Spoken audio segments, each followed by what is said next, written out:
Hello, everybody. How are you?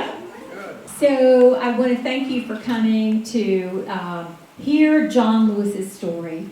Many of us here in this room and in this building have amazing life stories. And some of us are just reticent to share those, and some of us are more open to it. And so I want to thank John Lewis for the hours that he spent telling Allison.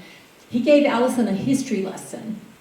John is going to tell us about this. I was having casual conversation a moment ago with some of you, and actually some of you also participated in some part of this history. So I'm standing in her stead for the moment, but Lori is going to assist John. John's going to tell most of the story. Lori has to support him technically, and then to read a portion that he's selected for you to know about. And so, thank you, Lori, for supporting John. And the Lewis family, if you would just kind of raise your little hands, don't be shy. So he's got a whole brigade here today to support him because he's much loved. And so, thank you, Lewis family, for taking the time to honor John today. So, I'm going to turn it over to John and Lori, and let us have it. First thing y'all better do is to select a waker. What is that? Person to wake the rest of you up when I shut up.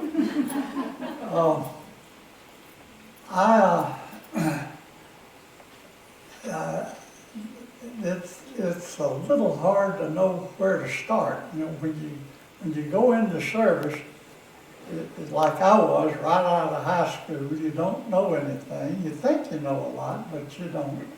So you got to go off to Army calls it basic training. I think the Marines called it boot camp. I don't know what in the world the Navy calls it.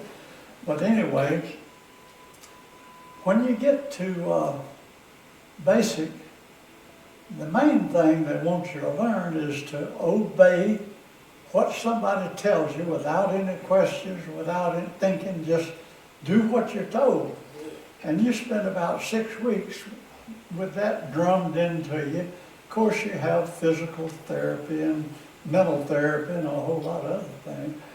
But I remember early on, probably in the first week, they give you a sheet of paper like this with the 10 general orders for sentry duty. Memorize these. Well, of course I did for a short period of time until I didn't need them anymore. But I looked on the internet and I found out they've shortened those 10 general orders down to 3 now. Well, us GIs, we shortened the whole thing to 1 when I was in basic training. And I remember that one. Walk my post from flank to flank. Salute everybody above my rank. In case of fire, ring the bell. In case of danger, run like hell. Now that I remember. I don't remember the others, but that's one we came up with. And of course, if you'll switch to that other uniform. Yeah, this is when you get through basic, you still don't know anything, so they send you to a school somewhere. And I was lucky enough to get sent to Boca Raton, Florida. Not the Boca Raton Club, mind you, but the little town of Boca Raton had a big base of Army schools there.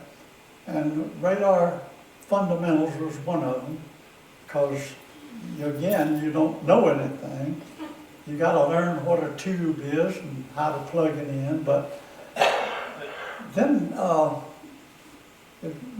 okay, here, this is the winter uniform. And a certain day on the calendar, I forget which, you switch from your khakis like I had on to your winter uniform. Doesn't matter if you're in Florida or California or anywhere else, it's winter time. But this is the old style uniform. Now, Sunday, my daughter came in with one of my old uniforms has been hanging up over 70 years. You notice the difference between this and that jacket.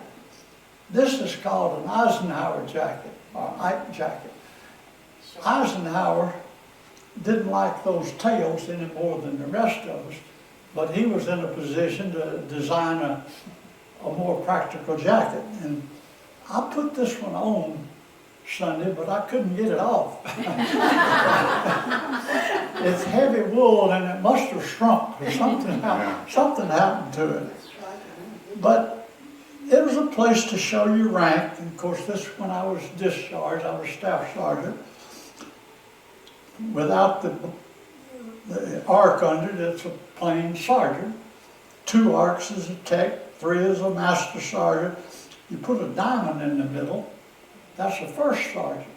The big outfit, first sergeant is really the right-hand man to the commanding officer. I was always in little detachments, and we didn't even rate a first sergeant. There wasn't enough people to have one. But also, this was the Air Corps, Army Air Corps. When I went in, there was no Air Force, hadn't been invented yet. Also, I could have had a slash mark down here, a hash mark, excuse me. For every 3 years of service, you could put a hash mark on your sleeve. Very few people did. They cost about a dime at the PX, but why spend a dime? Nobody cared how long you've been in anyway. But I did see some people with 5 or 6 that'd been in a good while. And what was weird, sometimes you'd see a person with more hash marks than they had stripes. Because when you get court-martialed, and I never was, usually they'll bust you back and take away your stripes. And of course, that's your pay grade too. It takes away your money. So I have seen people with 5 or 6 hash marks, nothing up here, maybe 1 or 2. But I thought, since she brought it, and this hung up for over 70 years, and the moths haven't even eaten it yet. Now,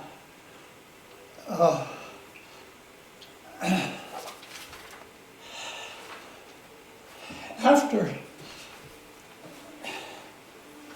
the radar basic school, I don't remember how many weeks that was. I do remember it started at 6 o'clock in the morning. That meant they blew the whistle at 3:30 because you had to do your company duty and all that stuff. And I got sick and tired of that whistle in my ear at 3:30 in the morning. But after the basics, they send you off to an advanced school. I do remember the high altitude bombardment radar school was in Denver, Colorado. But I was lucky to get to go to GCA. I'll talk about that later. Which the advanced school was still at Boca Raton, so I didn't have to leave South Florida to go to advanced school. And it was at a decent time of day. And I had a good civilian lady instructor from Milwaukee. She knew her stuff and knew how to teach. And I thought when I left Boca Raton, I knew a little bit anyway. A few years ago, and I don't remember, it wasn't very many, my daughter came up with this is what got me in trouble. This cap, she brought me this cap, and very soon after that, there's a small group of old vets that had hired them a pilot and got a hold of one of the old C-54s from the airlift, and they were flying around the United States with a display in the airplane. And they came to Greenville. I was taking the Greenville paper, and I saw they were going to be there. So I put on my cap and went over there. And the head knocker of their little group had been a control tower operator at Celle, Germany, which is in the British sector. He was American, but he was control tower operator in the British sector. And of course, he spotted his cap. He said, "Where can I get one of those?" I said, "You can't. That's the only one in existence. It's unique." But anyway, I have it every morning now. I have to make a decision when I come down to the lobby to get my crossword puzzle. I have to decide whether to put on my cap. I'll comb my hair. So most days I wear my cap. And anyway, I had it on one day, and Allison caught me down there by the dining hall and approached me about coming here and doing this. And my first inclination was to refuse, and then I said, well, what else have I got to do? And I didn't realize there'd be this many people with nothing else to do. But I'll try to talk a little bit about, one thing, when this C-54 that I was talking about in Greenville, they had displays in there and posters and some memorabilia there, airlift. But they had one of our GCA scopes, operator console, in the airplane, and the wrong name tag on it. And I worked for the company that built the radar set for about 5 years or more, and I knew good and well it was wrong, and so did the guy running the little exhibit. But I got on him about it. I said, "What in the world are you doing with the wrong name tag on that radar scope?" He said, "Well, when somebody gives you $5,000, you'll put their name on nearly anything." So there's the help the old spirit of freedom fly around. I guess it's all right. Now, I had when the Air Force was born in late '47, I had the good luck to win a detached service for a little over 4 months out to Southern California. So I really didn't even know, didn't care that instead of being in the Army Air Corps, I was now in the Air Force. Couldn't tell the difference. But one day they did march us over to an old wartime barracks, and we went in one door in the Air Corps, and about 5 minutes later we came out the other door at the other end in the Air Force. Took about 5 minutes, same uniform, same pay, same work, nothing changed. But President Truman had designated a good senator from Missouri, Stuart Simonton, as the first Secretary of the Air Force. So, in spite of all the growth that the Air Corps had had since 1913, through the Second World War even, the actual Air Force itself, as a branch of service, had its own secretary, like the Secretary of Navy and Secretary of Army, was in late '47. I think it was really after the turn of the year when we got run into barracks and told we're now in the Air Force. Who cared, you know? It took some months before any difference occurred that you could tell. Eventually they issued new uniforms, different color uniforms, some old pale blue thing, and black shoes instead of brown. That's another story. I didn't even take my uniforms. I didn't want them. I was in the brown shoe Air Force. I didn't want the black shoes. So I just didn't take mine. But that came later.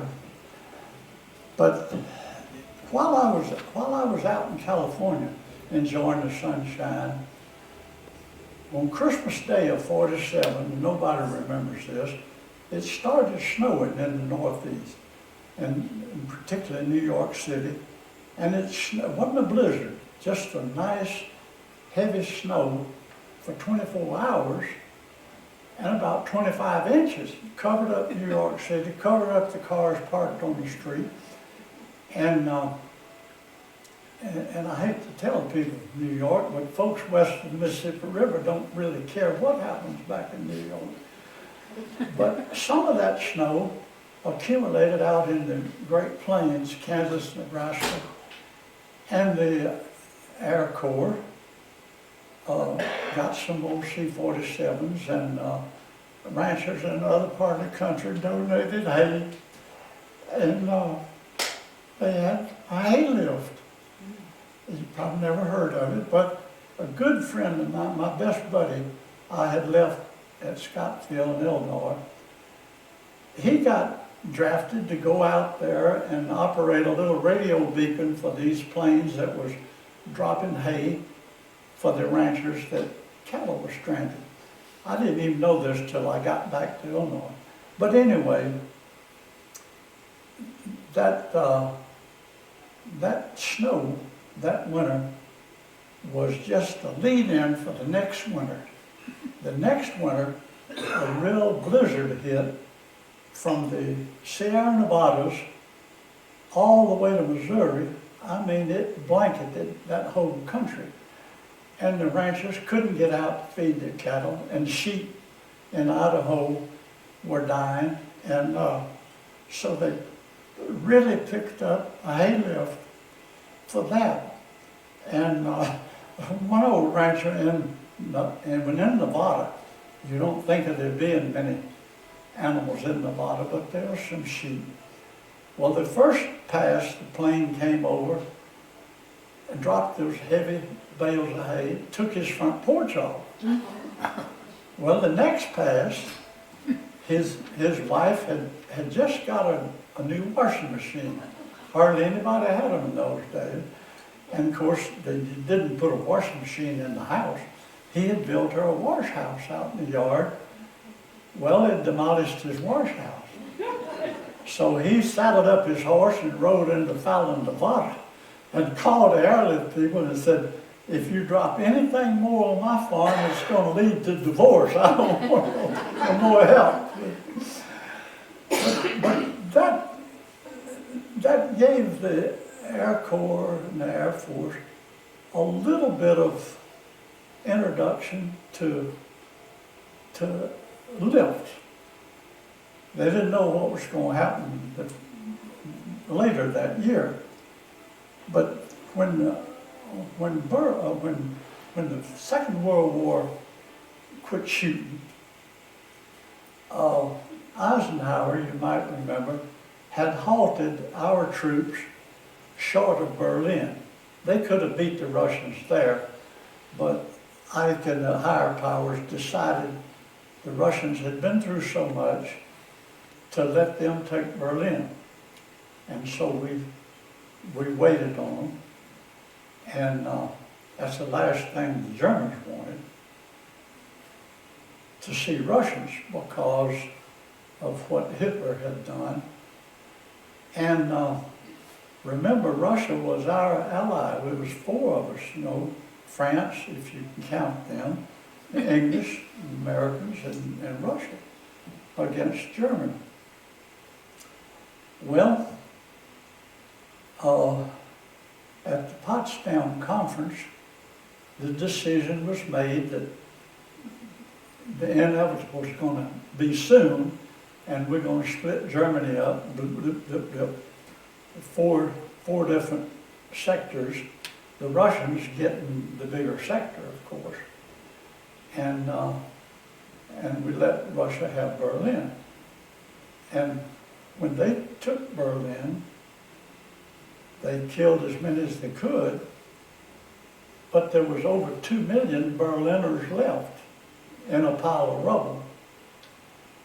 And so then when the Allies, four Allies, moved in, and they not only had split up Germany, now all of Berlin remember, is in the Russian zone of Germany, well in 110 miles or so within Germany.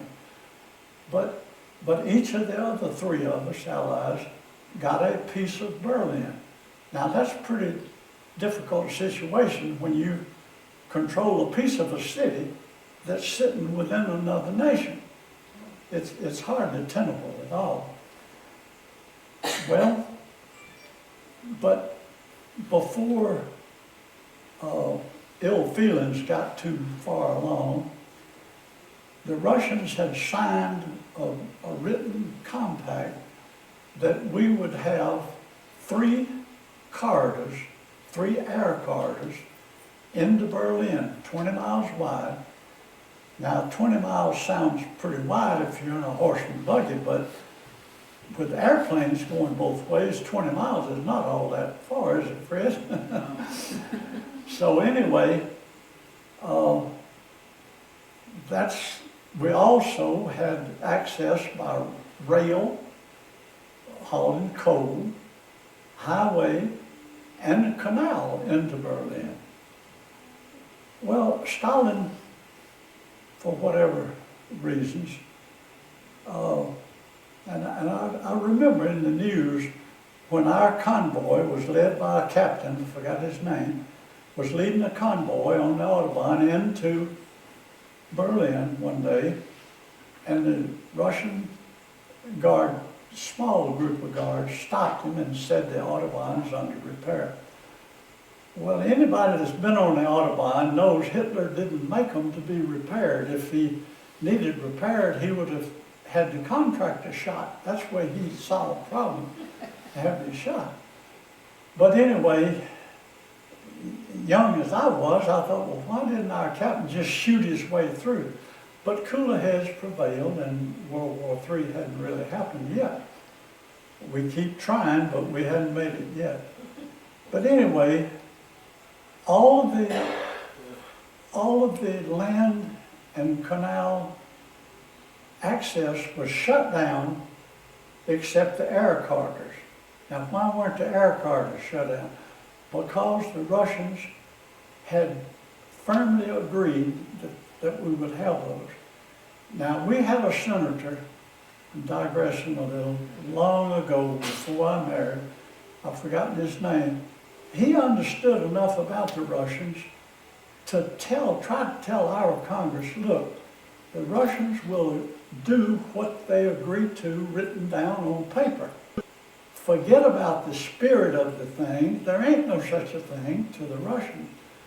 It's what they firmly agree to, and I've found that to be the case. Now also, my own observation, if you call somebody an enemy and treat them like an enemy, you're very apt to have a self-fulfilling prophecy. And I think that's what we've done, and even this week, I hear the talking heads on TV talking about Russia as our enemy. When were we ever at war with Russia? When our first President, Johnson, bought Alaska, he doesn't get credit for it, but our first President Johnson did buy Alaska. We didn't run the Russians out with a war. They went willingly. When Hitler first invaded Russia, we built the Alaska Highway so we could fuel planes going up to Fairbanks so the Russian pilots could take those Bell Air Cobras, P-39s, over to Russia to try to ward off some of these German bombers. I've been over that highway 8 times. I know every curve on it now. But we had a good chance to not be a foe of Russia, and I know, and Stalin was cranky. He wanted things his way, and he had them his way. But we have to take some of the blame too for. I'm digressing off, but I'm trying to. Anyway, that's the reason that we had Operation Vittles. You know, the government's got to give a name to everything.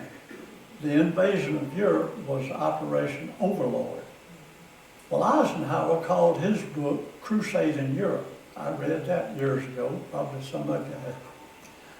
And he might have mentioned Overlord, but I guarantee you there wasn't a GI on the continent said, hey, we're participating in Operation Overlord.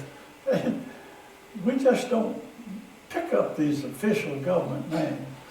So the Operation Vittles was all called the Berlin Airlift. And the German is air bridge, but anyway, we got into it. Now, I wasn't over there when it started. And another thing, I'll try to let y'all get out by supper time, but the Russians had a far different view on the Germans than we did. The reason, they lost over 25 million Russians during the war. A little over half of those were civilians, either by bombing or starvation. 25 million. Now, how many did we lose during the whole war? Less than 500,000.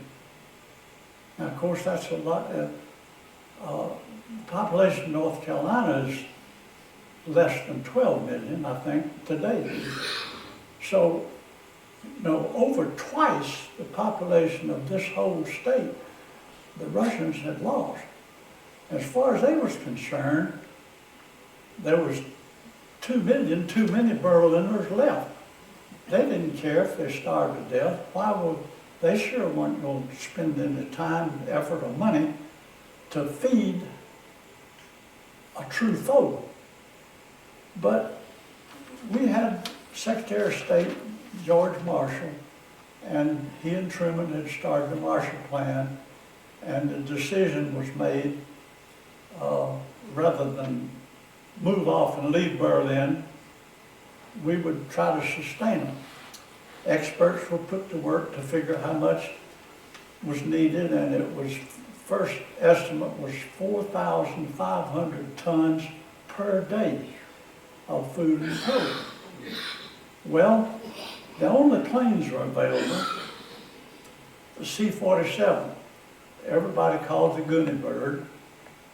The official government name is the Skytrain, and I've yet to hear any aviator or anybody else call it a Skytrain. It's the Goonie Bird. But over 20,000 of those were built, some of them still in use, and they were all over the world, so there were a good many of those that they could gather up in Europe to haul food and coal. Germany has lots of coal, but it's not in Berlin.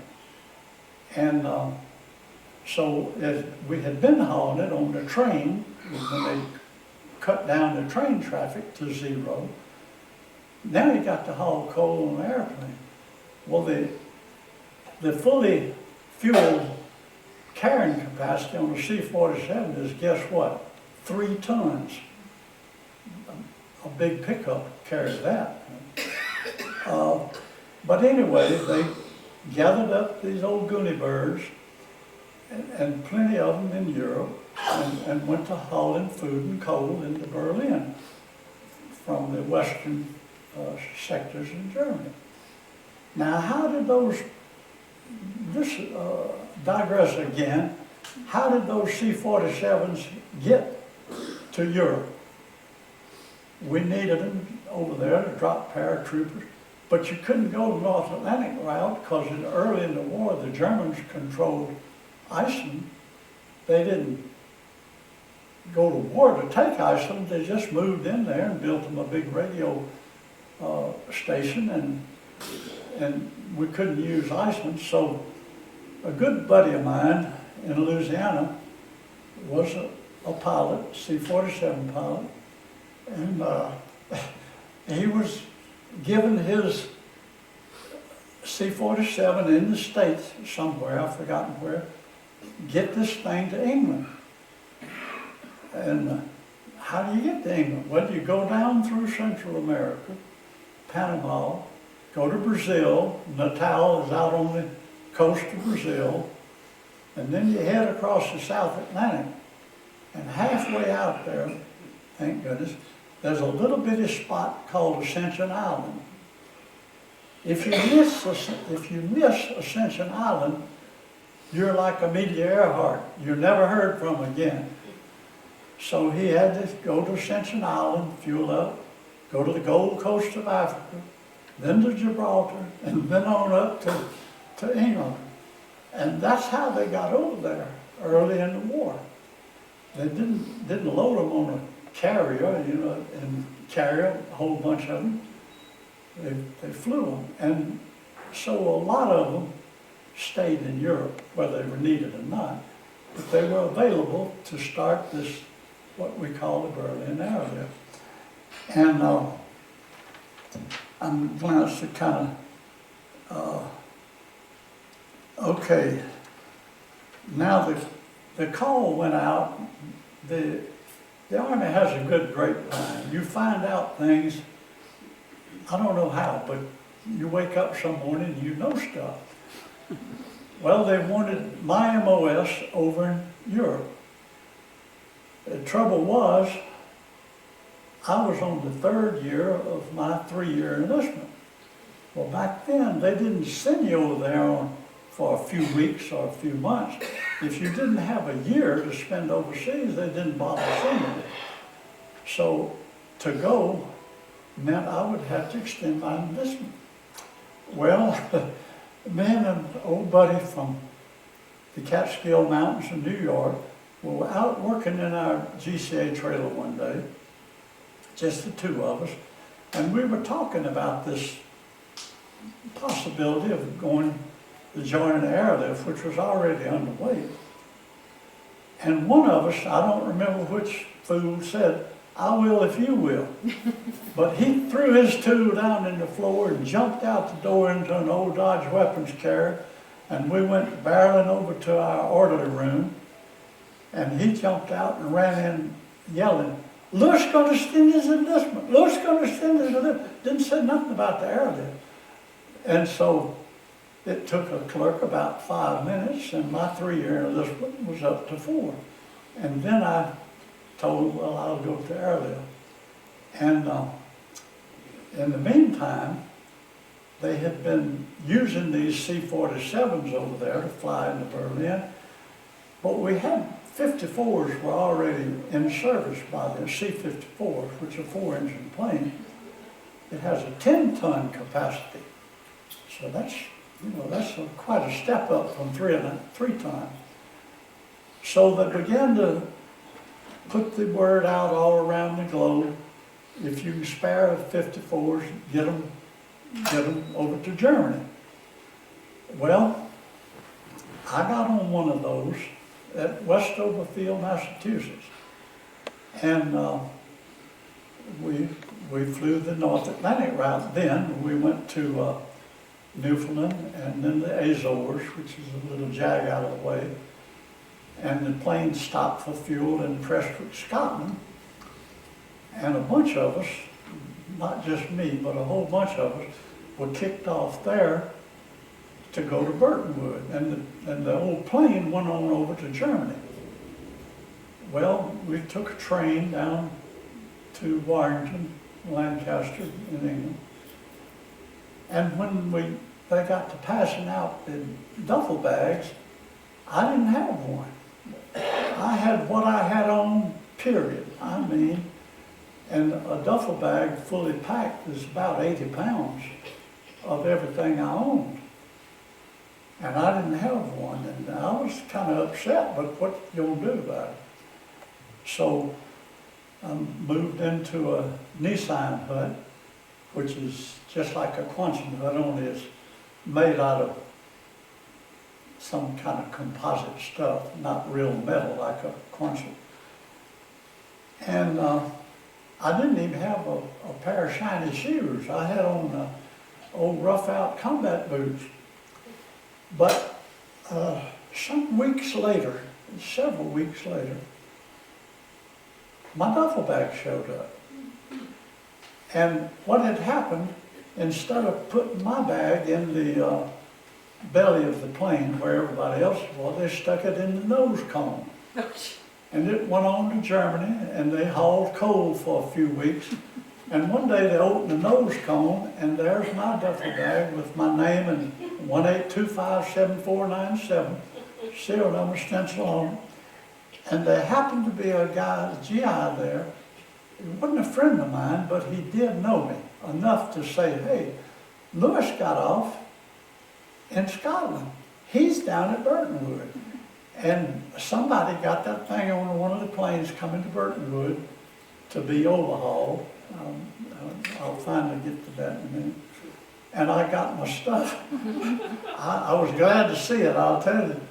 Right, I got to change your underwear. Yes. Yeah, I could go to town. I had shiny shoes. But anyway, at Burtonwood, and I mentioned Burtonwood, the internet tells me it was the largest airbase in Europe during the war. I don't personally believe that. It was it may have had a lot of people. It certainly had an enormous warehouse. And when the war was over, we just locked the door and left. But when we went back, it reopened on the second day of November. I must have got there within 10 days of it reopening, because we didn't have mess trays to eat on. We had powdered milk, powdered eggs, and Thanksgiving Day, I well remember, we got trays. I didn't care what we had to eat, but we had trays to put it on. That was a step up for us. But the internet said Burtonwood opened with a, I've forgotten now, but some derogatory remark. Anyway, the reason they opened Burtonwood, an airplane is not like a truck. When a truck has trouble, you can pull off over on the side and call somebody. Airplanes are not quite that way. So at certain hours, you've got to do certain things. Well, at 200 hours, the engines need changing. Well, at that time, I don't know what they are now with these jet things, but anyway,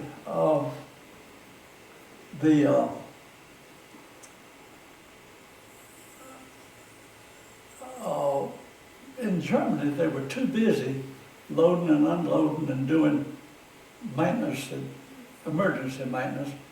So they opened Burtonwood to fly these C-54s over there to get their overhaul and then go back to service. And before it was over, they were completely overhauled in 5 planes a day. So it went from doing nothing to really making a difference. And of course, some of the planes would go to the States and pick up new engines and fly back. And who cared about all of that except the people waiting for the engine? But anyway, this is a picture of the GCA. Now that's ground controlled approach. We use initials for everything, you know. Ground controlled approach. Now there's operators in this thing. It's really 2 radar systems. One, that parabolic reflector you see over on the left, is a search antenna.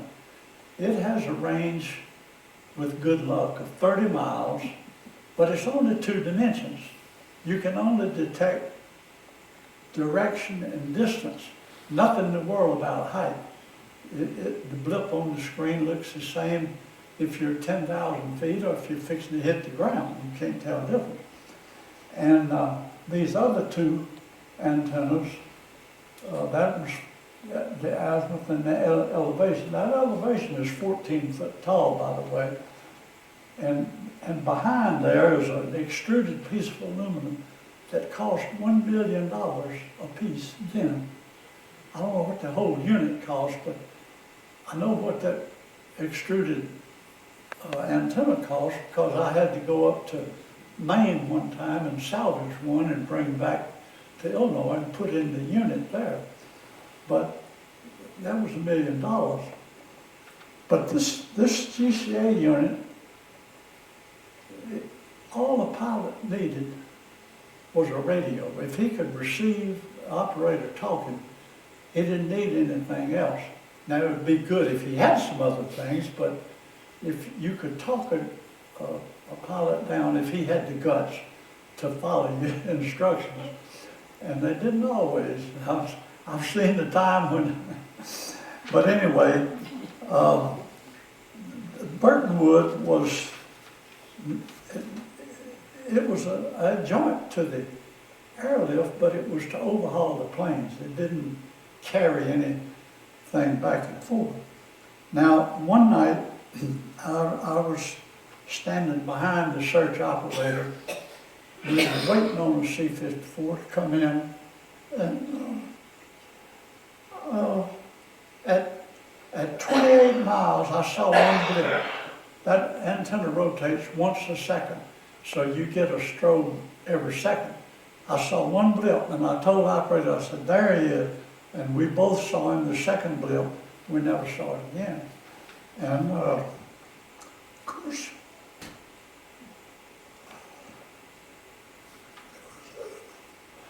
there was 6 men.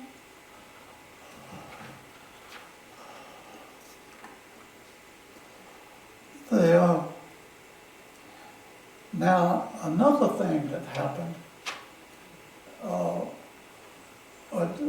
adjacent to the airlift that you might not hear about, President Truman and Curtis LeMay, the big shots in the Air Force, decided to give a little clue to Stalin that we did have some capabilities. So they started rotating SAC, Strategic Air Command, our heavy bombers, the heaviest we had then, to 3 bases in England. Now England had, I bet they had over 100 air bases during the war. Everywhere you looked was an airfield, little airfield. But we took 3 of those and built new concrete runways, better than most any in the States. The runway was 300 feet wide, 9,000 feet long. Almost anything can land on that. And they started rotating our heavy bombers over there, 90 at a time, 3 groups. A group of bombers has about 30 planes, give or take a 1 or 2. And with these 3 bases, we brought a group at a time, and that meant 90 heavy bombers. Well, what did they do? Nothing really. But the ones at Sculthorpe ran the mission down to Malta. Now this is non-stop, non-refueling from England to Malta, which is a good ways away. And Stalin could figure that that would reach well into Russia and back. And one of our groups, the groups only stayed 3 months at a time. And then they would rotate, they would go home, and another 30 planes would come in. So I was sent over there to take, well, the GCA unit wasn't at Sculthorpe. It came into Liverpool, and I personally drove it across England and set it up and maintained it at Sculthorpe. And I didn't have a map. I knew it was that way, and I'd stop in every village I went through. Now this is a truck and a trailer, full trailer. You can't back up. And I'd stop and ask Britt which way was showing. Straight ahead, Yankee, you can't miss it. But I did. And I ran out of fuel off over there and had to call in for a guy to bring me some fuel and lead me into the base. But anyway, I spent the end of the airlift, maintaining the GCA unit for these heavy bombers. They didn't bomb anybody, but they wanted Stalin to know that we had the capability if he decided for us to use it. We're here. And I guess it worked, I don't know. But one of the groups, and I'm going to digress a little bit, yeah, that's the inside of a GCA unit. It's hard to take a picture because it's a narrow unit, but without this, the airlift would not have been successful. They landed sometimes one plane a minute. I might back up a little and mention, Tunner, General Tunner, had been during World War II the guy that got over the hump, the CBI in the China, Burma, India theater. We were trying to take goods from India over the Himalayas, over a pass in the Himalayas, to China. And Tunner got that worked out by using C-46s, which is a pressurized plane. C-47 isn't pressurized. And at high altitude, people in the plane, neither one operates very well. So there's probably a lot of wreckage still up in the Himalayas left from the hump. But Tunner was brought in soon after airlift started, and he took these 3 corridors that we showed a while ago and set them up like conveyor belts. The north and the south corridor was inbound, loaded to Berlin. When it got unloaded in about 12 minutes, or 30 at the most, they would get on the central corridor and go back. So it was just like conveyor belts. Now, if you think about this, when you mix up airplanes like the C-47, which is pretty slow, the C-54 is about twice as fast, you can't just mix them up because on a conveyor belt you can't do that.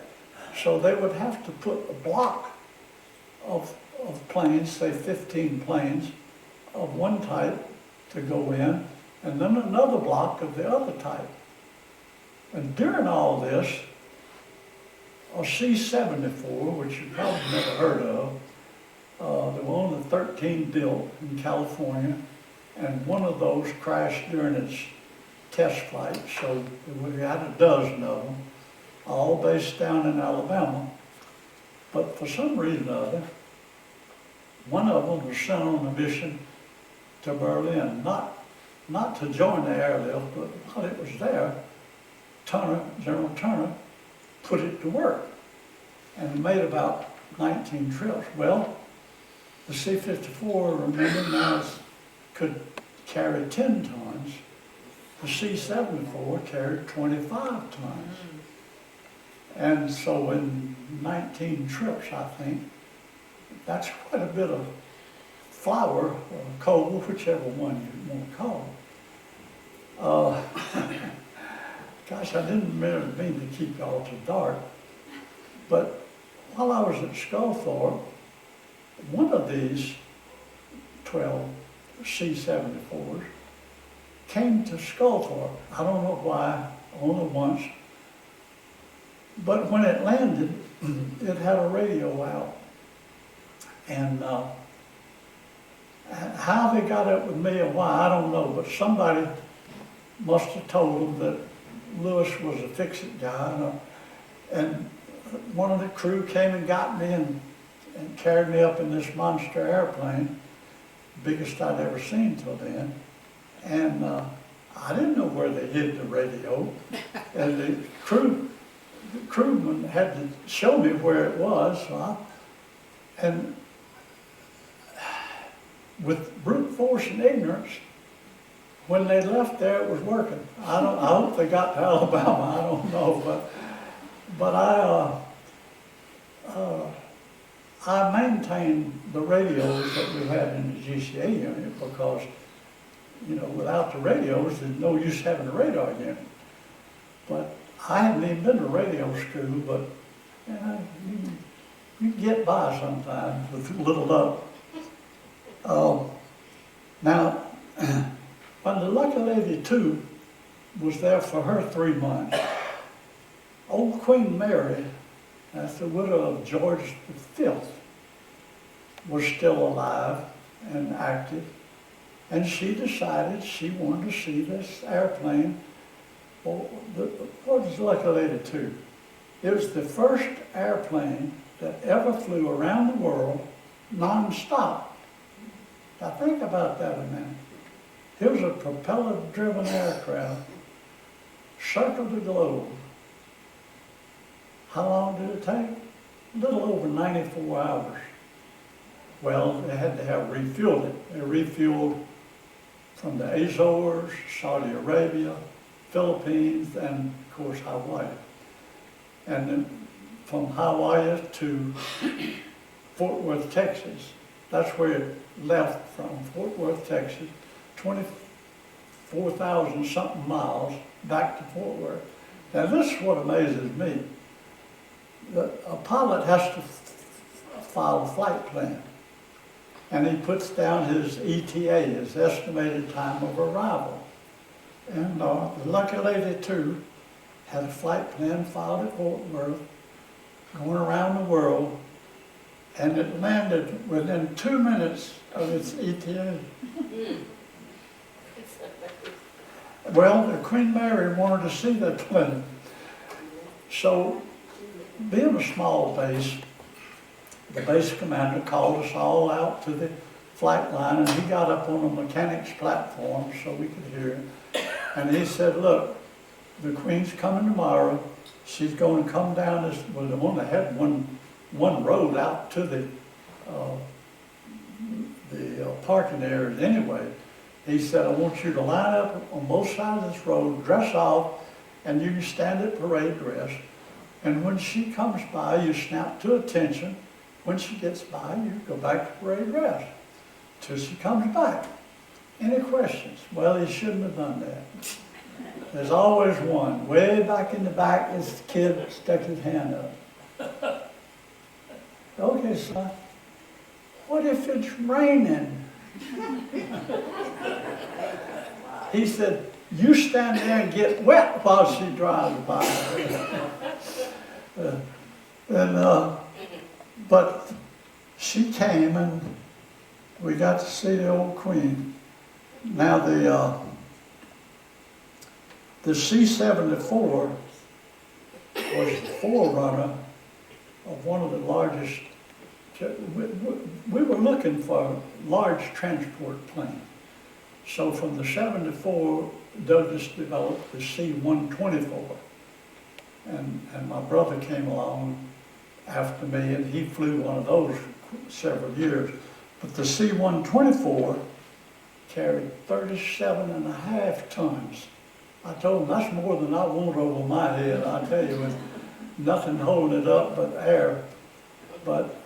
And he has flown into Tempelhof a couple of times, not during the airlift, but later. And just as one of the pilots described it, going into Tempelhof is like landing on Main Street. You look out, you see apartments and offices, you know, it's right downtown. But when the land Carter, after Easter Sunday, General Turner had to put on a maximum effort, do everything you can. And that's when they used the C-74. And they flew, I forgot now how many tons, but over 10,000 tons into Berlin in one day. And the Russians decided this is pointless, we're not accomplishing anything. So they opened up the land corridors again. But we didn't shut off the airlift at that moment. We kept on stockpiling in case they changed their mind, which they didn't. And so the airlift instead of coming to a glorious end, it sort of fizzled out. But finally, they did call one load the last load, and there's those carters that they remain. They may still remain. I'm not sure, but years after the airlift, those carters were still in place. I don't know if they are now or not. Well, anyway, I'll get close to the wind up here. My job, I had to get a replacement. I don't know how long I'd have had to wait if he hadn't showed up, but anyway, finally a replacement came, a young lad, and I was relieved from duty. And just set adrift. I wasn't with anybody else. I wasn't in a shipment. I was just, you're relieved of duty. Do whatever you want to. So before I left, I had created a manual that a radar repairman, everything he needed to know was in this manual I had created over the years. So I gave it to my replacement. I wanted him to be successful.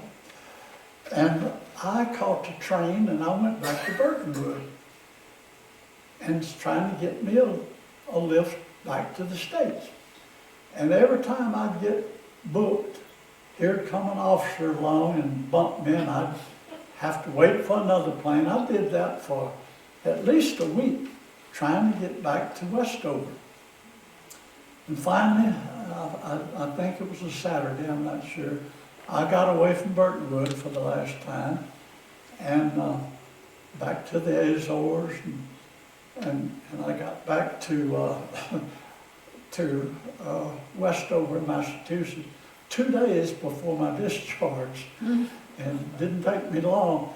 I thought surely, I didn't expect a parade, but I thought maybe somebody would say, well, thank you or something. But as it turned out, the day of my discharge, I hadn't heard from anybody. I went to lunch, and when I got through eating, I went over to the orderly room, wasn't a soul in there. And I walked around looking at desks, and I passed the major's desk, and there was a set of orders on the top of his desk, discharge for Johnny and Lewis. So I picked me up a copy and folded them up and went over to the pay office and drew my muster out pay and hit the road. They might still be looking for me.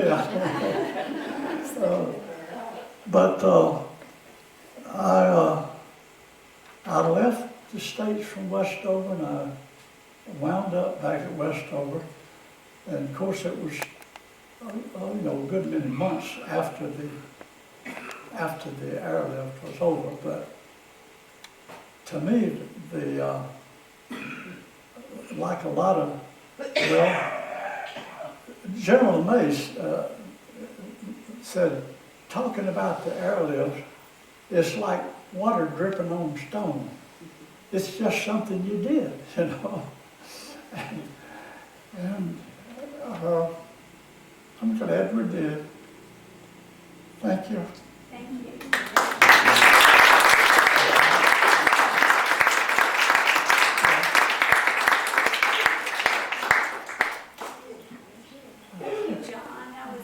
I didn't mean to wear you out.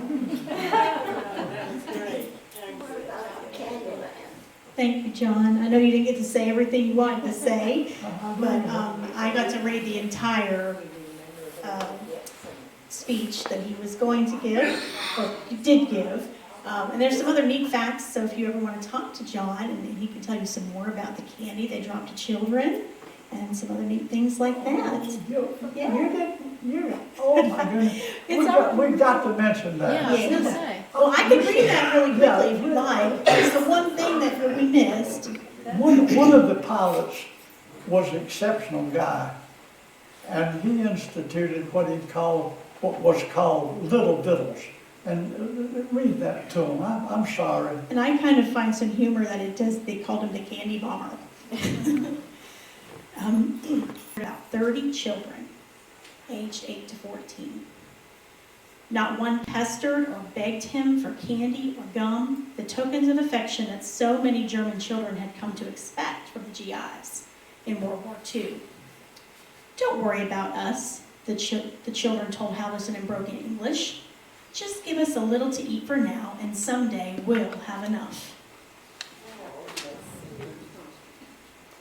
He was so touched by their sentiment that he dug into his pocket for his last 2 pieces of Wrigley's Double Mint gum. He promised to surprise them on the next run the next day. Well, how will we know it's you? They asked. When I come over the beacon, I'll wiggle my wings. Watch that plane and get ready, he replied. On his next flight, he pushed 3 tiny packs of candy and gum attached to a handkerchief parachutes over the flare chute behind the pilot's seat on his C-54. This simple gesture sparked the spirits of Berliners on the ground and the imaginations of Americans back home. His one-man airlift won an endorsement of Air Force superiors. Candy collection points were set up in Europe and the United States. Special flights were arranged for Halverson to circle the city to drop candy. Americans donated thousands of pounds of candy and handkerchiefs and other pieces of scrap cloth to sustain what became known as Operation Little Victuals. By the spring of 1949, the candy bombers rained candy-bearing parachutes down upon a picnic for thousands of Berlin children that had been arranged at Peacock Island in Lake Hagel by the Airlift Detachment at Tempelhof. All told, the pilots eventually dropped 23 tons of candy to the children. And many years later, Halverson became the commanding officer at Tempelhof many years after the airlift. And of course, some of these kids are grown up. He's still living. He's 99 years old. Wow. He's still alive. Yeah. Yeah. Thank you so much, John. Everybody give a round of applause. There's a lot to put together. That's a great job. That's more than y'all ever wanted to know. I'm glad you shared that. There's a switch somewhere.